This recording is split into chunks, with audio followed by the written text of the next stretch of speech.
आज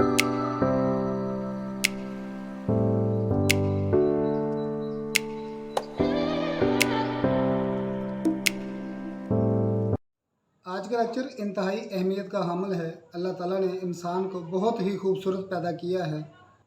इसी तरह से अल्लाह ताला ने नस्ल इंसानी को आगे बढ़ाने के लिए मर्द और औरत का जोड़ा बनाया। अब नस्ल को आगे बढ़ाना इसी जोड़े का काम होता है, लेकिन अगर खुदा न खास्ता इस जोड़े में से किसी एक को भी मसला पैदा हो गया तो नस्ल इंसानी का आगे बढ़ने का अमल तातुल का शिकार हो जाता है। मर्द की निस्बत औरत में औलाद पैदा करने में ज़्यादा पेचीदगियाँ पाई जाती हैं, जैसा कि यूट्रस का साइज़ नॉर्मल ना होना, ओवरी का मिच्योर ना होना, फिलोपियन ट्यूब्स की ब्लॉकेज होना, मौरूसी बीमारियों की वजह से रिप्रोडक्टिव सिस्टम में पेचीदगियाँ शामिल होती हैं।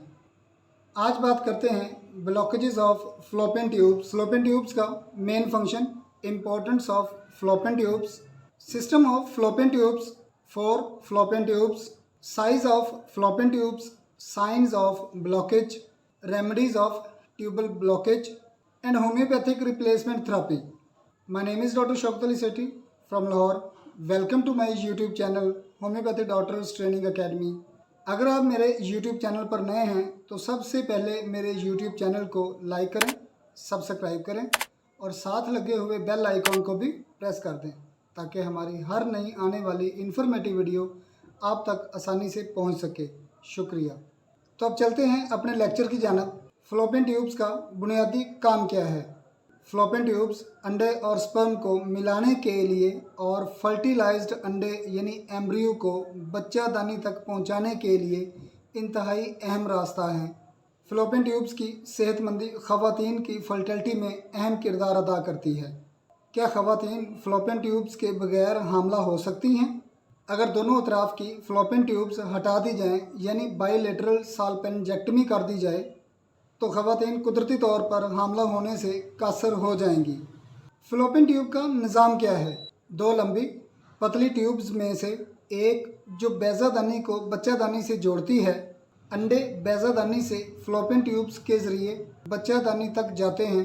ख़वातीन की रिप्रोडक्टिव ट्रैक्ट को देखें तो इसमें यूट्रस के हर तरफ एक ओवरी और एक फ्लोपियन ट्यूब पाई जाती है। 4 फ्लोपियन ट्यूब्स क्या हैं? इसको 4 हिस्सों में बयान किया जाता है। The intramural part, isthmus, ampulla, infundibulum with associated fimbriae. हर ट्यूब में 2 ओपनिंग्स होती हैं, जिसमें एक प्रॉक्सिमल ओपनिंग, ये हिस्सा बच्चादानी के करीब होता है और यहीं खुलता है, और दूसरी डिस्टल ओपनिंग जो दूर होती है और पेट की तरफ खुलती है। फ्लोपियन ट्यूब्स का साइज़ कितना होता है? हर फ्लोपियन ट्यूब 10 से 13 सेंटीमीटर यानी 4 से 5 इंच लंबी और इशारिया 5 से 1.2 सेंटीमीटर यानी इशारिया 2 से इशारिया 6 इंच डायमीटर की होती है। फ्लोपियन ट्यूब्स के बंद होने की अलामात क्या होती हैं? बांझपन या हामला होने में मुश्किल। इस बात की पहली अलामत या निशानी हो सकती है कि औरत में फ्लोपियन ट्यूब्स बंद हो गई हैं। हाइड्रोसाल्पिंग्स, इस सूरत में यानी जब फ्लोपियन ट्यूब सियाल या माया से भर जाती है, इस वक्त औरत पेट में दर्द और अंदामे नहानी से गैर मामूली अखराज का सामना भी कर सकती है। पीसीओएस की वजह से फ्लोपियन ट्यूब्स बंद हो सकती हैं। पीसीओएस बांझपन में सबसे अहम अंसर होता है क्योंकि ये नाली में रुकावट और बैज़ादानी के मसाइल का सबब बन सकती हैं। अगर फ्लोपियन ट्यूब्स बंद हो जाएं तो अंडा कहाँ जाता है? Very interesting question. बंद फ्लोपियन ट्यूब्स और इलाज में सबसे आम पेचीदगी एक्टोपिक प्रेगनेंसी होती है। अगर फ्लोपियन ट्यूब पार्शली तौर पर ब्लॉकेज हो जाए तो इसके बावजूद अंडे को फर्टिलाइज्ड कर सकती है, लेकिन ये फर्टिलाइज्ड एग ट्यूब में फंस सकता है।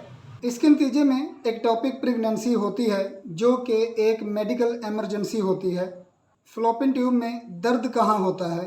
पेट के नीचे और टांगों के ऊपर महसूस होने वाले दर्द को पेल्विक पेन कहते हैं। पेल्विस जिस्म का एक अहम हिस्सा है क्योंकि ये आंतों, मसाने, बैज़ादानी, बच्चादानी यानी रहम और फ्लोपियन ट्यूब जैसे अज़ा का ख़ास मुकाम होता है। इस जगह दर्द की बहुत सी वजूहात हो सकती हैं। What is the diagnostic test for blocked fallopian tubes? fallopian tube की ब्लॉकेज की तशखीस के लिए HSG हिस्टोसल्पिंजोग्राम का टेस्ट करवाया जाता है। fallopian ट्यूब्स को कैसे अनब्लॉक किया जा सकता है? अगर fallopian tubes small amount of scar tissues या एडहेजन्स की वजह से ब्लॉक्ड हो गई हैं तो सर्जन डॉक्टर रुकावट को दूर करने और ट्यूब्स को खोलने के लिए लेप्रोस्कोपिक सर्जरी का इस्तेमाल कर सकता है। लेकिन इसके बरक्स अगर fallopian tubes large amounts of scar tissues या एडहेजन से ब्लॉक्ड हो गई हैं तो इन रुकावटों को ख़त्म करना मुमकिन नहीं होता। हाँ, दुनिया का दूसरा सबसे बड़ा तरीका इलाज होम्योपैथी है। जहाँ दूसरे तरीका है इलाज बेबस हो जाते हैं, वहाँ से होम्योपैथी अपने करिश्मात दिखाती है। कुछ एहतियाती तदाबीर मंदरजा झेल हैं जिनको अपनाने से fallopian ट्यूब्स को अनब्लॉक करने में मदद मिल सकती है। नंबर 1, तंबाकू नोशी और शराब पीने से परहेज़ करें। नंबर 2, विटामिन सी के इस्तेमाल से अपनी क़ुव्वत मुदाफ़त को बढ़ाएं। नंबर 3, मेडिटेशन के ज़रिए पैदा होने वाले तनाव को मैनेज किया जा सकता है। नंबर 4, लहसुन की नेचुरल प्रॉपर्टी से फ़ायदा हासिल करें। नंबर 5, जड़ी बूटियाँ शिफा बख्श इंग्रेडिएंट से भरी पड़ी हैं। नंबर 6, शिफा याबी को फ़रोग़ देने के लिए योगा की मश्क करें। नंबर 7, एक्टिवेटेड चारकोल जहरीले मादों को ख़त्म करता है। नंबर 8, फर्टिलिटी के लिए पेल्विक एरिया में मालिश के ज़रिए खून के बहाव में इजाफ़ा करें। Number 9, castor oil lymphatic system को एक्टिव करने में अहम किरदार अदा कर सकता है। नंबर 10, प्रेशर पॉइंट्स को मुतहर्रिक करने के लिए आको प्रेशर तरीक़ाकार इस्तेमाल करें। Number 11, systemic enzyme therapy for cleansing से मदद ली जा सकती है। नंबर 12, हार्मोन को मतवाज़न करने के लिए एंटीऑक्सीडेंट्स की मिकदार में इजाफ़ा कर दें। नंबर 13, अपनी खुराक को फर्टिलिटी क्लेंजर के साथ बेहतर बनाएं। नंबर 14, अदरक के एंटीऑक्सीडेंट और एंटी इन्फ्लामेटरी फ़ायदे को बुरुएकार लाएं।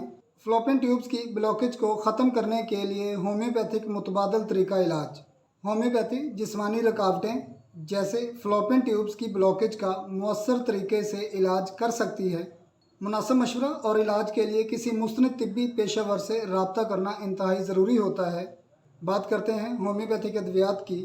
यूँ तो साइंस एंड सिम्टम्स के लिहाज से इनकी तादाद 100 से ज़ायद है, लेकिन मंदरजा झेल अद्वियात मेरी क्लिनिकल प्रैक्टिस में ज़्यादा इस्तेमाल होने वाली हैं। इन अद्वियात की अफादियत पर एक नज़र डालते हैं।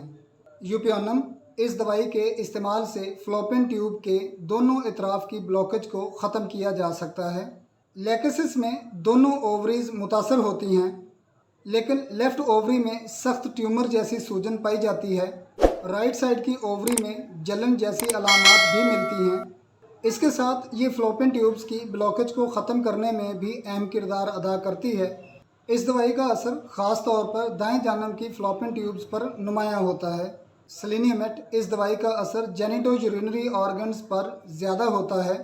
fallopian ट्यूब्स की ब्लॉकेज को ख़त्म करने में बहुत मुफीद होती है। ट्रेटिकम रेपेंस, इस दवाई का असर जिस कदर मर्दों पर होता है इसी कदर औरतों के इमराज भी ठीक हुए हैं। ये दवाई गनोरियल इफ़ेक्ट से निजात दिलाकर fallopian ट्यूब्स की ब्लॉकेज को ख़त्म करने में अहम किरदार अदा करती है। वीडियो को आखिर तक देखने का शुक्रिया। वीडियो अच्छी लगे तो आगे दोस्तों को शेयर करें। आपका एक शेयर किसी तकलीफ़ ज़दा इंसान को तकलीफ़ से निजात दिलाने में मददगार हो सकता है। शुक्रिया।